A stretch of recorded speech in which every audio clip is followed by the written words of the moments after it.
tamatok, haji kiran, haji ifrat pun tak boleh, baru nak mengaji. Janganlah gitu. Itu yang tak faham-faham tu. Masa muda ni lah mengaji, pergi senang. Tak pergi kursus haji, tak apa dah lah. Pasal apa? Semua masalah haji kau tanya. Ni pergi haji 4 kali lah. Tapi apa haji tamatok apa? Tak pernah dengar lah katanya. Oh, bangang matrah tu. Ya entah, saya pernah tanya ustaz tu, saya sebut itu. Orang pergi haji 4 kali lah. Pakcik selama ni haji, pakcik dia buat haji apa? Tamatok ke, kiran ke, ifrat? Tak pernah ambil kira pula. Saya kira buat haji, saya tak tahu pula apa benda ni. Allah, tak banyak ni. Gila buat ibadat tu. Maksudnya dia tak tahu status. Lepas tu kalau katalah dia buat haji tamatok, dia kena bayar dam. Masa bila dam? Saya pun tak tahu. Tabung haji kata dia dah settle semua siap. Apa settle apa? Saya dah kira dah dam-dam semua. Tak tahu tabung haji kata tak payah susah hati lah kata dia. Buat bodoh lah tu. Tuan-tuan tak settle tu sampai mampu mati su'ul khatimah tu. Pasal tuan-tuan punya haji tak selesai. Tuan-tuan pergi haji, tak pergi haji satu hal. Kalau boleh pergi haji, ni pergi haji tapi haji tak tahu sah tak sah, tak tahu status. Saja merepek sikit waktu tu. Merepek tu kan maksudnya nak bising sikit waktu tu. Jangan jadi bodoh tu. Pasal tuan-tuan mati, kalau mati tak semayang, mati dosa tak semayang. Tapi tuan-tuan balik pada haji, tuan-tuan tak selesaikan apa yang tuan-tuan kena nak buka ihram tu, tak selesai. Tawaf tak sah, sa'i tak sah, katalah gitu. Apa-apa yang menyebabkan tak sah untuk tahallul tu, tengok-tengok yang kena dam, sepatutnya kena dam apa-apa lah jenis tu, tuan-tuan tak selesaikan. Haji hukum tak selesai. Tuan-tuan niat tamatok, tapi tuan-tuan punya umrah tak selesai. Katalah itu, atau seumpamanya balik-balik gitu je, ada benda tak selesai. Ataupun balik tak buat haji tawaf wida. Tak ada tawaf wida. Bukan haji wida, tawaf wida. Tapi dam tak bayar. Duk berhutang dam tu. Itu siapa yang gugur tawaf wida? Apa dia? Ilmu tak cukup. Apa engkau mati su'ul khatimah tu. Mati. Pasal apa? Mati dalam dosa walaupun nampak rupa ibadat. Saja usik itu. Pasal apa tu? Yang tu satu ilmu tuan-tuan kena pergi ngaji. Ngaji elok-elok. Ada orang ngajar pergi dengar. Kalau ada kitab lagi bagus. Pasal kitab ni dia sandaran besar, nak tengok, nak ambil faham, nak rujuk pun sedang. Baik, asal nak cerita tu tak asal orang muhrim berihram haji umrah. Jadi kalau ada binatang pemburuan, dia sembelih sekalipun, binatang tu jadi bangkai. Pasal sembelihan tu tak dipanggil sembelihan yang muktabar pada syarak. Selesai tu.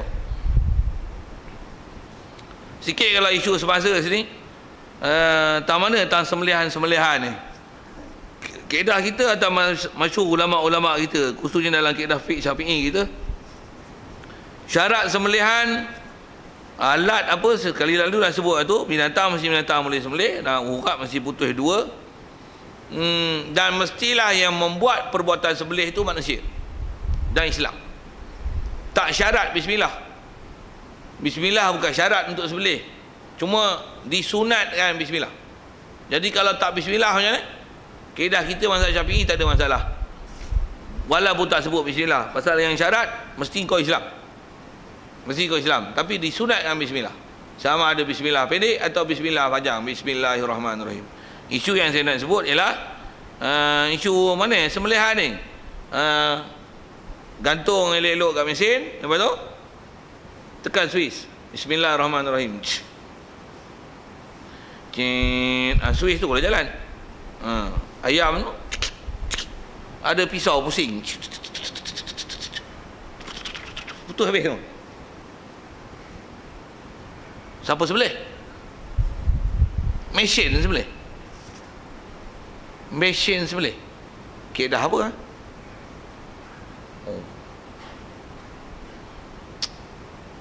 Pasal syarat dia mesti perbuatan zabih. Perbuatan menyembelih itu mesti perbuatan zabih. Zabih ni kalau bahasa Arab daripada zabaha. Zabih itu maksudnya orang yang menyembelih. Mesti manusia yang menyembelih. Bukan alat. Bukan alat. Bukan alat tu. Bukan mesin menyembelih. Kalau tengok fatwa-fatwa yang contemporary ni, kalau saya nak bahasa ini, pasal saya ngaji tutup gubernur sebut, pening lah. Itu. Tambah pula buat jenis meniaga, jenis semua binatang pakai, nak pakai haiwan semua, ayam, burung, puyuh, apalah arnab, apa yang jenis-jenis tu. Semua mesin, pakai mesin aja buat kerja. Letih kan, makan bangkai saja. Ya. Saja nak sikit sebut yang tu. Kalau ikut kaedah kita tak sah. Kita tu maksudnya ikut kaedah fiqh Syafi'i. Sampai pula ada orang kata, dia kata ada alat untuk baca bismillahirrahmanirrahim sah. Pasal apa baca bismillah? Darurat kata dia. Darurat apa? Macam-macam tu. Istilah darurat ni lah ni jadi satu, apa nak sebut, satu lesen besar untuk menghalalkan benda haram. Apa-apa sikit darurat, apa sikit darurat, apa sikit darurat. Senang, darurat. Tapi Kelantan tak istilah darurat lah. tak faham sudah saja usik-usik itu. Kalau ikut darurat lah, bagilah bantuan kemanusiaan betul-betul, bot ke apa ke. Ini sampailah ni ada yang tak ada rumah ke kan. Rumah apa ribu tu yang hancur musnah tu. Yang duduk bawah kemah, duduk kain terpan je. Tu cerita sikit darurat kat situ. Macam mana pun ada banyak zaman fiqh lah ni sikit darurat. Ad-daruratu tuqaddaru biqadriha. Memang ada kaedah darurat, tapi darurat hendaklah disukat mengikut kadarnya. Saya nak syarah panjang itu, panjang kalau nak syarah tu. Cuma saya nak sebut tentang zaman lah ni banyak guna istilah bermudah-mudah dengan agama. Agama Islam memang mudah, tapi dia bermudah-mudah. Cari pendapat yang mudah untuk diikut.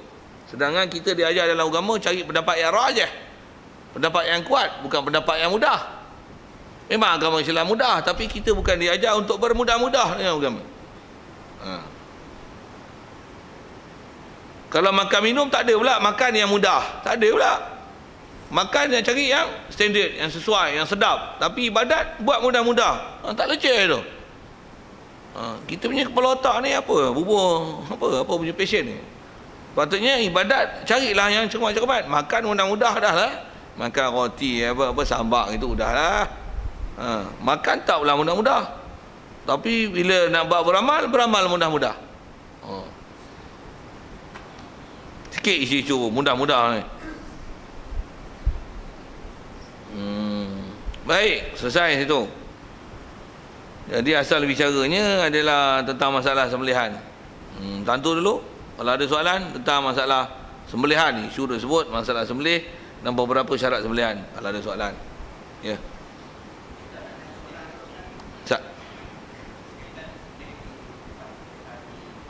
Ya. Ya. Berimpit tu.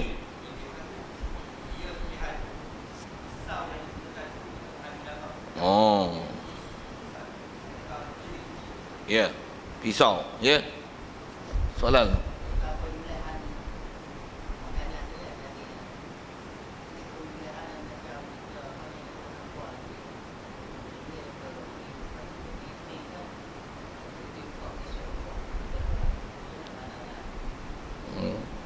Ada dua soalan. Satu tentang sembelihan menggunakan pisau, okey, tapi pisau tu berdarah. Kaedah dalam fiqh kita, pisau yang mutanajis tak jadi masalah. Tak syarat mesti pisau tu suci. Maksudnya tak syarat mesti pisau tu jangan ada najis. Maksudnya tak syarat mesti pisau tu lepas sembelih, lepas tu basuh pisau tu elok-elok, lepas tu baru sembelih. Tak syarat. Jadi boleh pisau tu berlumuran darah,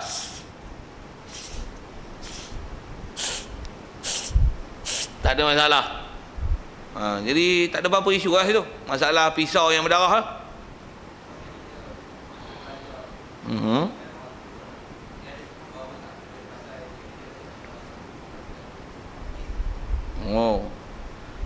Tapi masyhur dengan kaedah apa yang disebut oleh ulama kita, pisau yang mutanajis, kalau sebut itulah, pisau yang mutanajis tak jadi masalah dan tak memudaratkan dalam masalah sembelihan. Yang tak boleh tadi, yang tadi tu pisau tulang, tu tak boleh. Tulang tu buat pisau. Kenapa kan? Tu lemah sikit tu. Bagus soalan tu, tapi satu lemah sikit. Kita tak mengkaji kenapa, hikmah tu.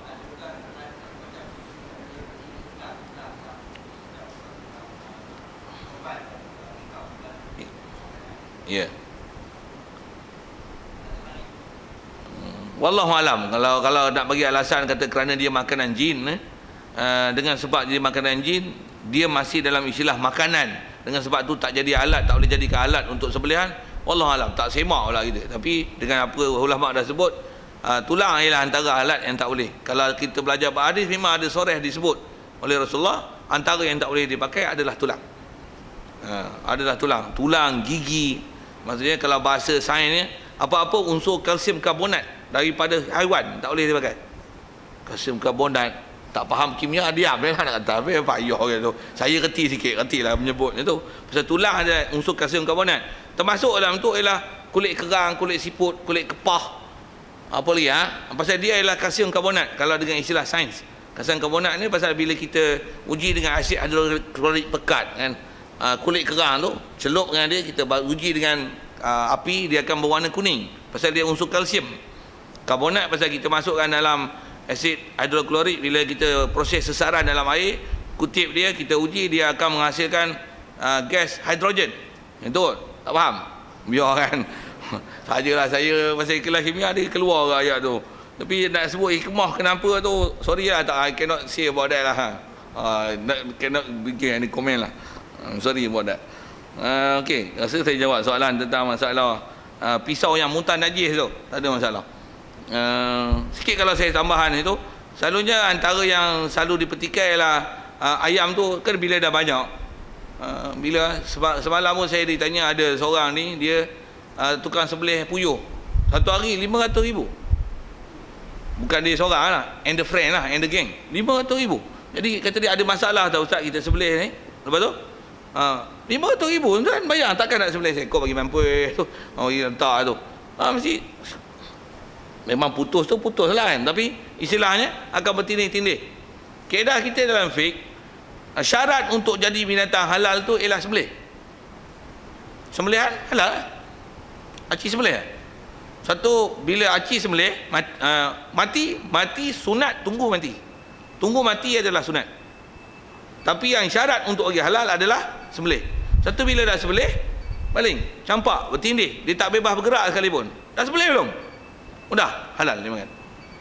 Walaupun ada makruh, dia bertindih-tindih, ada makruh tapi bukan haram. Pasal yang jadi rukun dalam sembelihan untuk menyebabkan halal adalah sembelih. Dua orang tu mesti putus. Satu, kalau kita sembelih itik macam itik yang kita dah sembelih, tak mati kan? Dia makan tu, itik ke ayam makan, keluar kot lubang makan dia lah, tapi dah putus dua orang ni. Bukan urat, habis putus ya tepi pun, tapi tak mati. 3 hari. Tunggu mati adalah sunat. Untuk nak makan ni, tu gulai siap dah, tomeh dah gulai. Ayam tak sampai siap lagi. Buat macam mana? Katok je lah. Macam mana katok ikan telepia tu. Macam mana pun tuan-tuan nak tunggu dia mati. Sunat tunggu mati. Sunat tunggu mati. Maksudnya kita bagi dia, maksudnya dah sebelih, betul. Nak makan itik ni. Macam mana? Nampak geli lah sikit kan, pasal dia tak mati, kita mati kan. Tapi syarat sembelihan dah cukup belum? Hatu mesti bagi cukup dulu. Syarat sembelihan dah cukup belum? Cukup dah. Jadi dah halal belum untuk dimakan? Halal lah. Cuma sunat tunggu dia mati. Tak mati-mati, tunggu. Tunggu mati adalah sunat. Jadi maksudnya kalau dia mati dengan katok apa tu, cuma ada makruh dia lah. Jadi ada hukum makruh. Jadi tak apa cantik juga lah. Tapi halal dimakan. Masuk.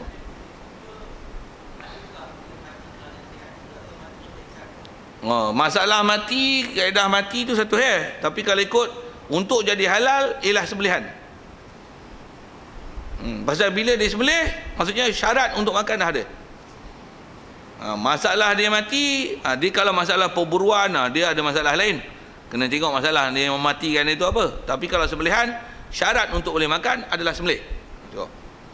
Jadi menunggu mati adalah sunat. Itu kot sedikit tambahan kepada isu bertindih-tindih tu. Jadi soalan yang ditanya seterusnya adalah tentang sembelihan daripada luar negara.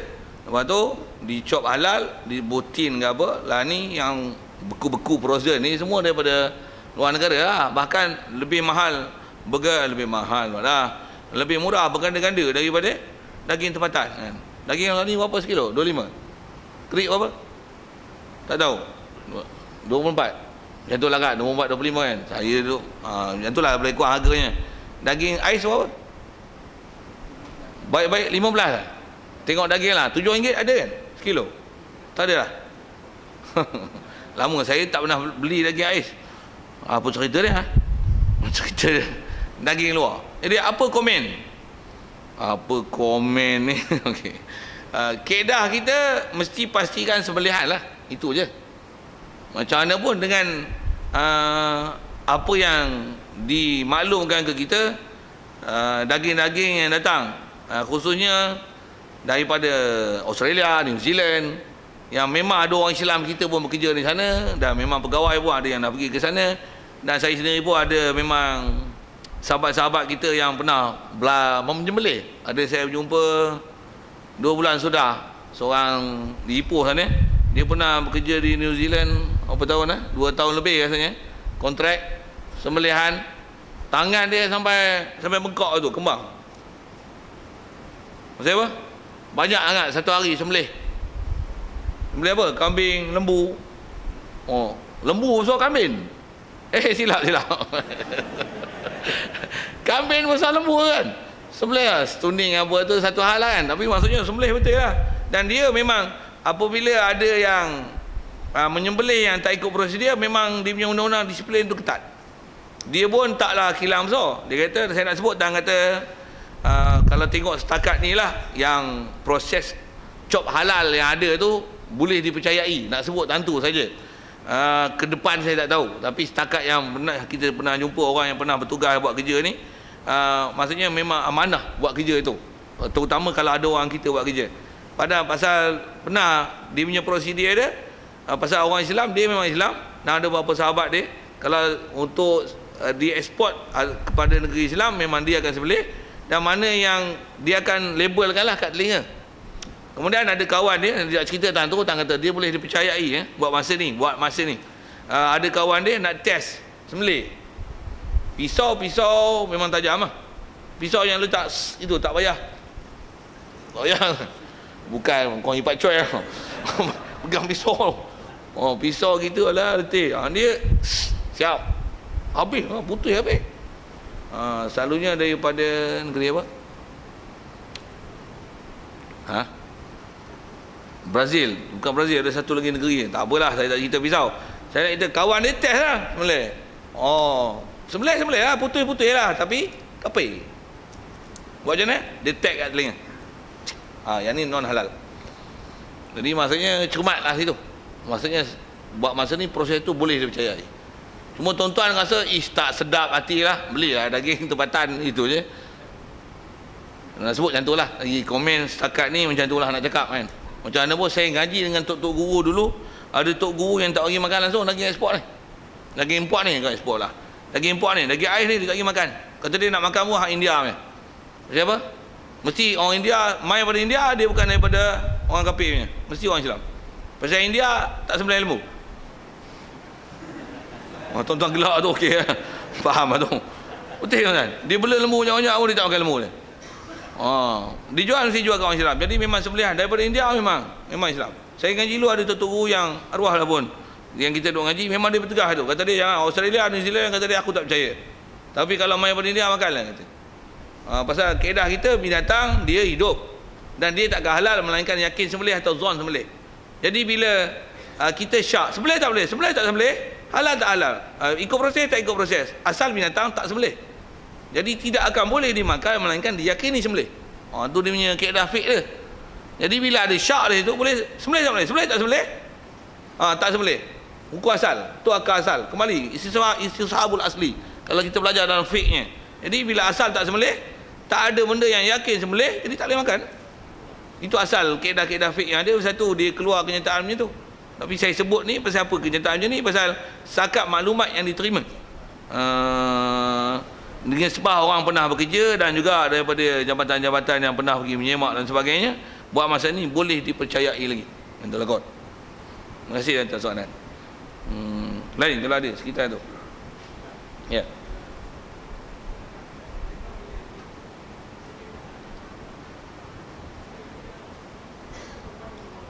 pancung kot ni belakang. Kalau kaedah fiknya, dia syarat sembelihan mesti putus 2 urat makan tu. Jadi kalau dipancung daripada belakang, soal putus tak 2 urat? Putus semua tak? Tapi dia mula daripada belakang. Dari segi perbuatan tu haram, tapi binatang tu halal. Tapi syarat mesti putus itu urat tu, hukumnya di atas tu syarat mesti ada. Perbuatan pancung daripada belakang, perbuatan tu haram. Tapi bila putus, semua putus, betulah itu, dia halal dia makan. Walaupun nisbah putus tu kalau daripada depan pun putus dia urat, putus semua, makruh. Pasal apa makruh? Pasal boleh jadi putus tu bukan sebab pisau tajam, tapi pasal tarik kuat. Tambah binatang kecil burung buyur. Pisau tajam ke pasal tuan-tuan tarik? Kalau tuan-tuan tarik boleh putus kan tu. Perlu putus. Putus. Rupanya kawan tarik, dia tarik itu. Pejam mata lah tu. Sikit saya usik itu kan. Macam mana pun, kalau memang guna pisau, dah terkena pisau tu, tertarik putus satu hal. Tapi dah tajam, ada alat tu. Apa saya nak sebut ialah, kalau daripada depan pun putus ada makruh. Tapi tetap terus daripada belakang, putus. Dia perbuatan tu haram. Pasal kalau bincang dalam kitab-kitab fiqh, dalam kitab-kitab besar, dia kata kalau ada orang guna proses sembelih macam ni. Apa dia? Terutama sembelihan untuk ambil kulit binatang. Kalau tak bahasa sembelih pun, dia matikan binatang yang dia bela tu, tujuannya nak ambil kulit. Jadi antara proses sembelihan dia macam mana? Dia masukkan ke mulut binatang ni, dia masukkan pisau ke mulut, dia ada pisau khas yang dia buat. Masuk ke mulut, lepas tu dia akan panjang pisau tu, lepas tu dia bentuk melengkung sikit, lepas tu dia cederakan tengkok dia, pulas, dia akan putus daripada dalam, lepas pada tengkok, cuk, putus, memang putus 2 urat. Tapi proses sembelihan dia guna itu. Pasal apa? Supaya dia nak dapat maksima kulit sampai ke atas.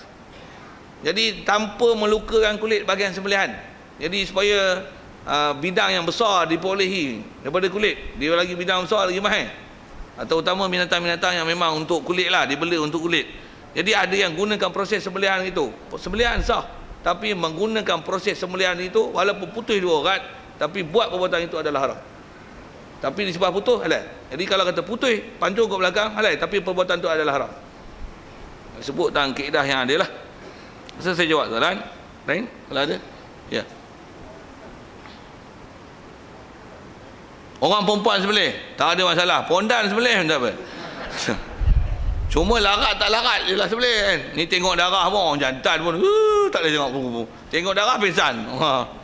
Jadi orang perempuan tak ada masalah. Dan jangan allergic lah masalah orang perempuan sembelih.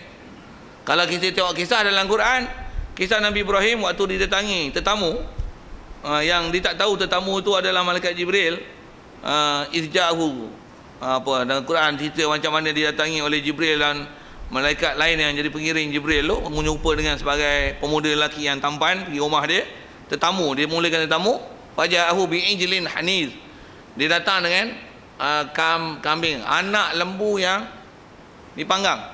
Siapa sembelih? Isteri dia. Jadi tak ada masalah. Orang kata itu syariat Nabi Ibrahim kot. Tak, sampai syariat kita. Jadi maksudnya orang perempuan sembelih tak ada masalah. Soal lagi kalau ada. Dah isu sembelihan tu sebut je lah. Ya.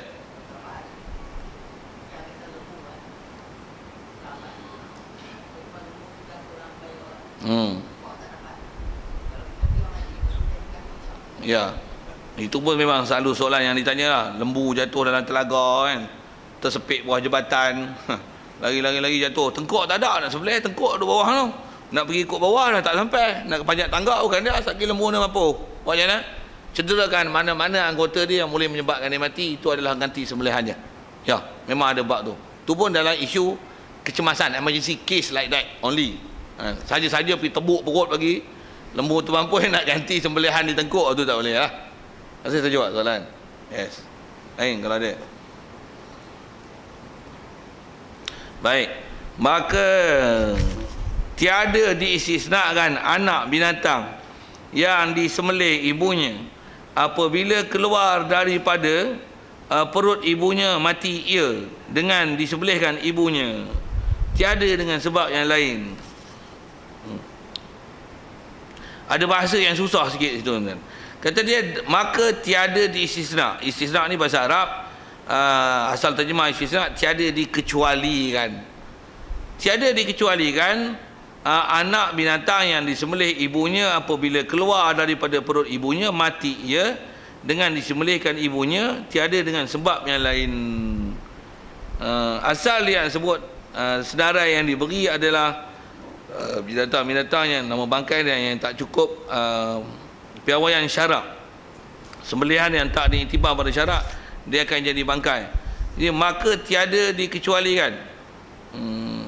Jadi maksud bahasa tiada istisna tu maksudnya kecuali, tapi ayat yang dia sebut ni ialah nak memberikan satu hukum tentang anak yang ada dalam kandungan perut binatang yang bunting. Situlah kan, yang kita bila sembelih ibu, anak tu mati sekali. Jadi kalau ikut dengan bahasa, kata dia tiada istisna, tiada kecuali.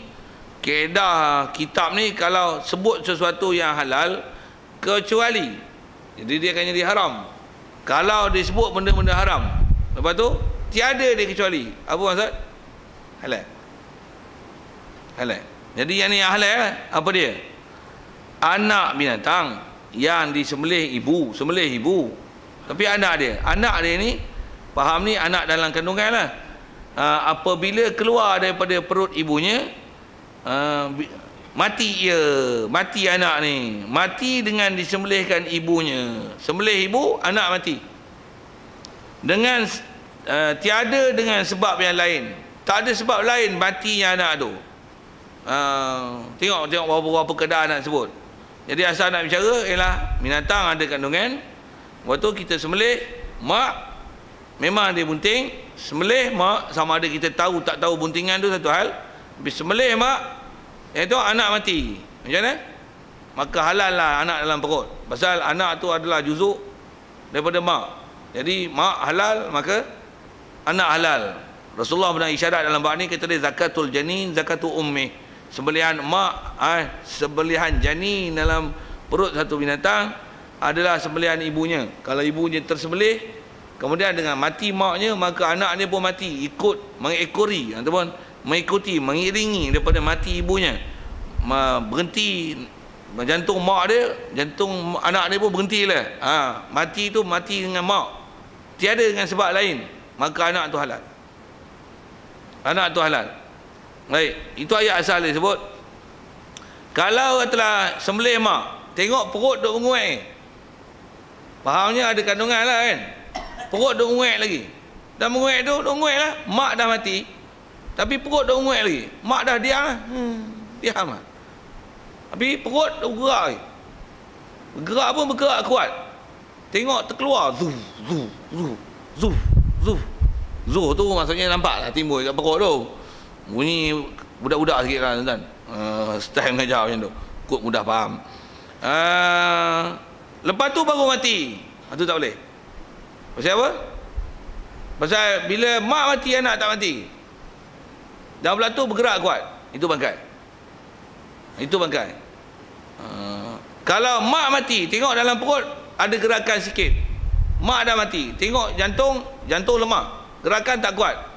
Kalau istilah dalam bab binatang ni dipanggil ada hayah mazbuhah, halal. Hayah mazbuhah maksudnya memang dia tak ada pergerakan kuat, halal. Yang tu yang dia sebut tu.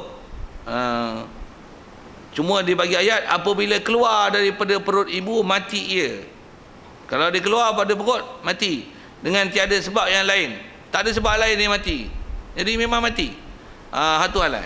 Dan faham tu memang binatang ni masa dalam perut ibu dia hidup. Okey, satu andaian lagi.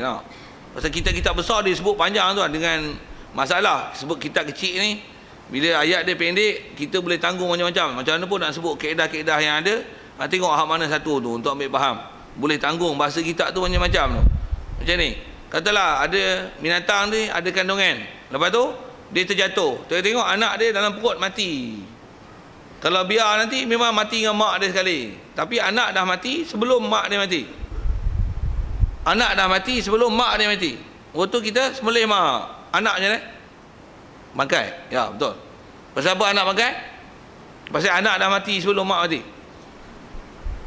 Anak dah mati sebelum mak mati. Siap. Nak sebut tu. Satu, kalau kitab ni kalau kita baca macam ni, kalau disembelih ibu